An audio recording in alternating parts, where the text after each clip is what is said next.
Now, Washington Mornings on the Mall. At AM 630.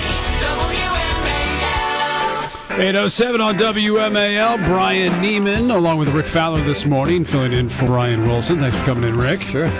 Tucker Carlson from the Daily Caller joins us now. How's your Monday going so far, Tucker? Oh, fantastic. I'm in the back. I know you probably are against commercial endorsements, but I'm in the back of an Uber car. And if you haven't done Uber, man, you got to do it. All right, you have to. What is an Uber car? An Uber car is a car service connected to your iPhone, and it's about the same as a cab. Maybe a little bit more expensive, but you just press a button and this town car shows up. It's unbelievable. Really? If you want to defeat the D.C. Taxi Cab Commission, Uber.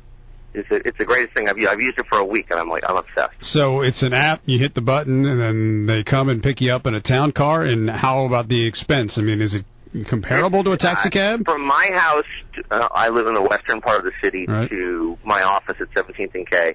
It was $1 cheaper than taking a cab. Get out of town, and really? the D.C. cab fare is going up too. I'm totally serious. And it's a town car, and the guys are completely nice, and they love it. It's the greatest service. And of course, the D.C. government hates it because they're not regulating it. I was going to say, all right, I read about this. There are cities across the country, including D.C., where they're actually trying to crack down on these guys, saying you need to be licensed, and it's almost similar to what a cab driver has to deal with, or a cab owner has to deal with, and they're trying to crack down on these guys, aren't they? Yeah, because it's efficient, and everybody loves it, both the consumer and the guy providing the service. So, of course, the D.C. government hates it. Yeah, the minute you said efficient, we know that's not going down real well. Yeah, no, it's strike a blow for justice and try it. All right, I will. Thank you very much for that. All right, so, once again, we have Marco Rubio coming out saying he's not interested in being the vice president. I think Mitch Daniels did the other day. Jeb Bush said, a guy would talk about it, then he kind of backtracked on that. These guys, that are being named to be a possible running mate, are they serious when they say they don't want it, or are they just saying the politically correct thing, perhaps plain hard to get? Well, as someone who drives by the VP's house every morning on the way to work, I can tell you, no, they're not serious. Who wouldn't want to live there? Best house in D.C. Pretty good job, actually. It gives you the highest % chance of becoming president yourself. And it's interesting, and you get your own plane, and, people sniff at it, but why not? The truth is, I don't think that Romney's going to pick anybody that interesting simply because the potential cost is too high. Your pick for vice president doesn't typically help you. It can hurt you. It doesn't typically help you. And if you pick someone who hasn't been vetted by the national media, we're going to spend all of September and part of October talking about that guy. And that's not what Romney wants. He wants to be talking about Obama. Does it possibly hurt you? I mean, talking about if you're the vice presidential nominee, if you lose. I mean, would it hurt Marco Rubio if the Romney ticket went down, if it was Romney, Rubio, and they lost? Would it hurt him? Absolutely not. Look at the past 8 Republican nominating contests, and 7 of them, I think, something like that, 6 or 7 of them have been won by the guy who lost the cycle before. Republicans admire you when you lose. I mean, Mitt Romney's going to be the nominee. He was the second place finisher last time. It just tells you everything you need to know. No, of course not. It vaults you from the Senate, which is, an august body and everything, but it vaults you into the next level, which is a national candidate. And there's really no downside for whomever is picked. What about the chance of Jeb Bush being the running mate? I mean, is the country ready for Bush? I've asked him about it a couple of times. He's interested. He's in business with his son. I think he likes that. I think he's making some money for the first time in his life. And I actually think he's one of the very few people who probably would not be interested in taking the job. What about a female vice presidential candidate?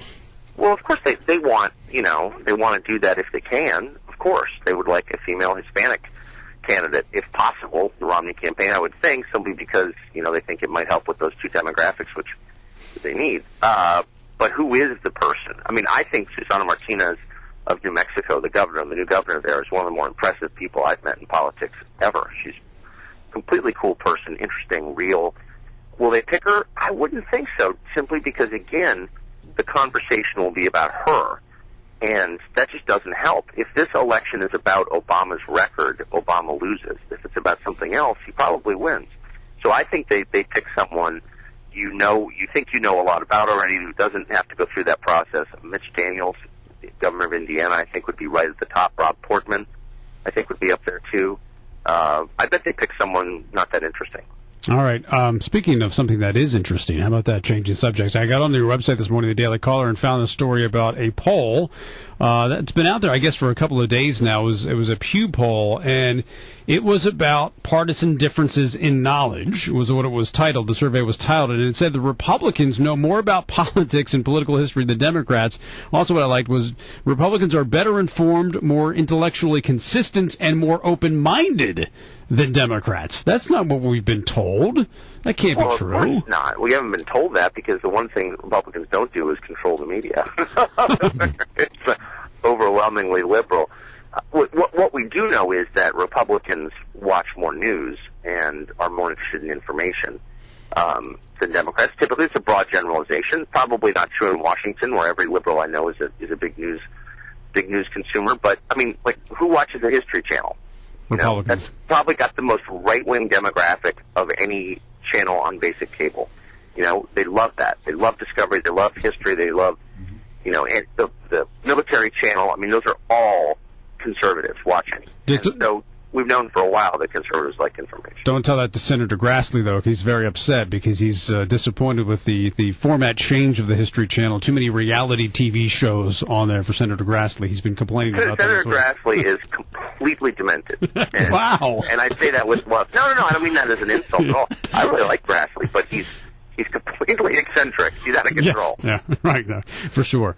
The other thing in the Pew poll is that Republicans are more open-minded.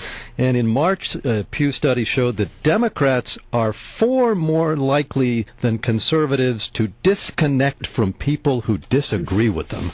Well, that is true. I got to say, as someone who's completely out of step with the prevailing political views of his neighborhood, I mean, I'm probably the only person on my block, I know I am, who has my views.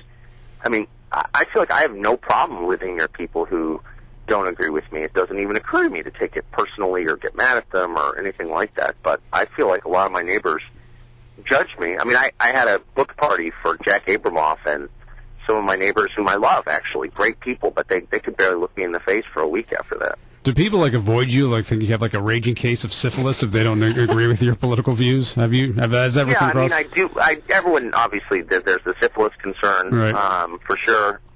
That's understandable. But no, people are nice. But my experience has been liberals have a lot of trouble disconnecting your political views from their views of you as a person. So, if I disagree with someone politically, I just think, well, we've got different views. If liberals who disagree with me think, he can't really believe that because I like him and I couldn't like someone who believes what he believes, therefore it must be a pose. They take it very personally, I've noticed. Right. All right. Well, thanks for coming on the show as always. Enjoy your town car ride into work this morning. Uber, baby. All right. 8:15.